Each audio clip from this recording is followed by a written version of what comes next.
نظر الحسین الیه. حسین و ابی عبدالله الحسین به طرف حضرت قاسم هی نگاه میکرد و گاهی حضرت قاسم را به بغل میگرفت. نظر الحسین الیه قد برزه. اما این قاسم آرام نمیگرفت.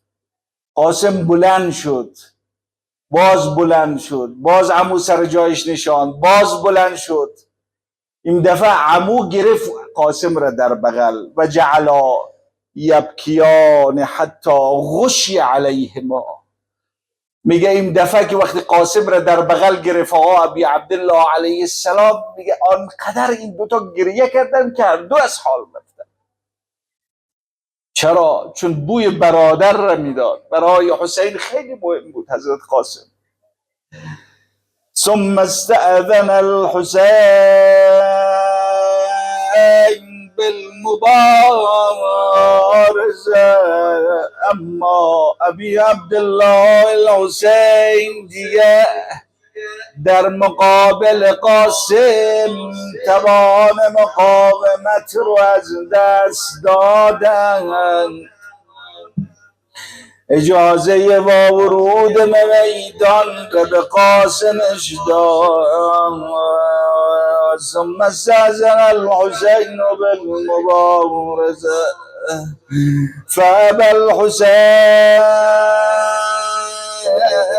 أن يأذن له فلم يزل الغلام يقبل يديه ورجليه. اما اجازه دادن حسین با آسانی نبود.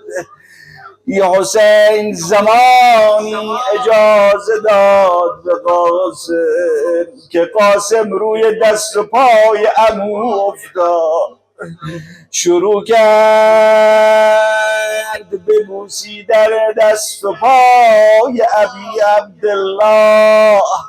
یقبل رجليه، پای عمو را شروع کرد به بوسیدن.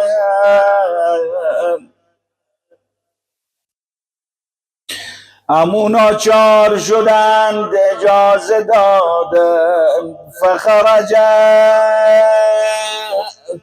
اما وقتی که این قاسم به طرف میدان رفت، حضرت ابی عبدالله الحسین در چه حالی بود؟ دموعه تسیل علی خده. اشکای ابی عبدالله بر گونه هایشان جاری شد. حضرت عباس رفت به میدان، شروع کردن به رجزخوانی. ان تنکرونی فانا ابن الحسن. اگه مرا منکر میشید، منو نمیشناسید، من همه فرزند حسنم.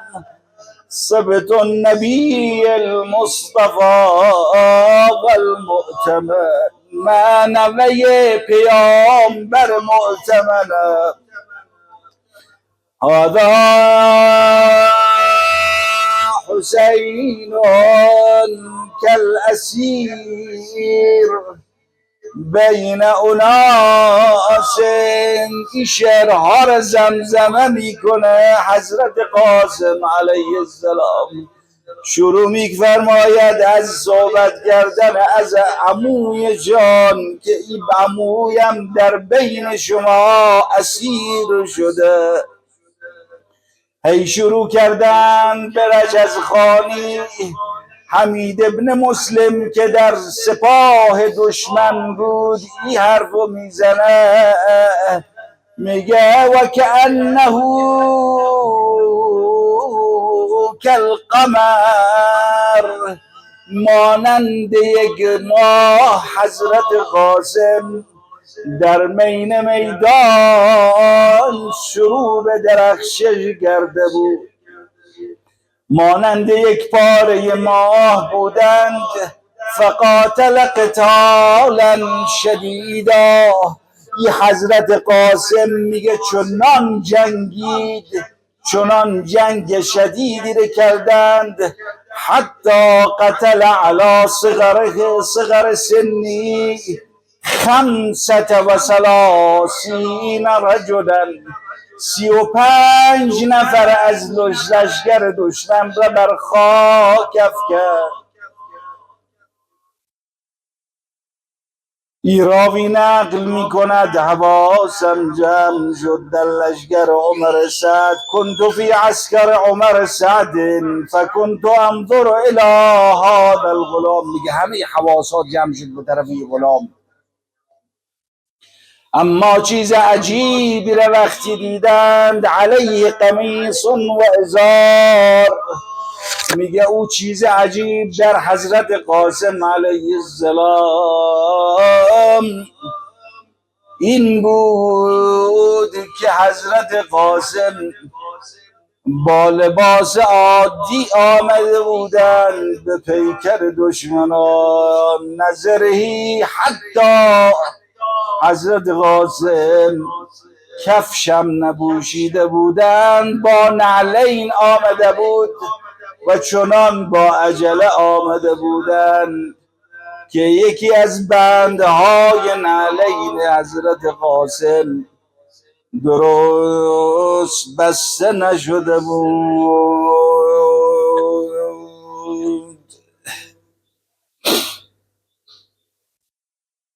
هم پریشان حسینم، هم پریشان حسن، ای به قربان حسین و ای به قربان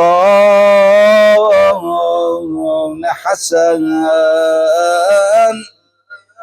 روز اول مادرم چشمان من را نذر کرد، این یکی آن حسین و آن یکی آن حسین.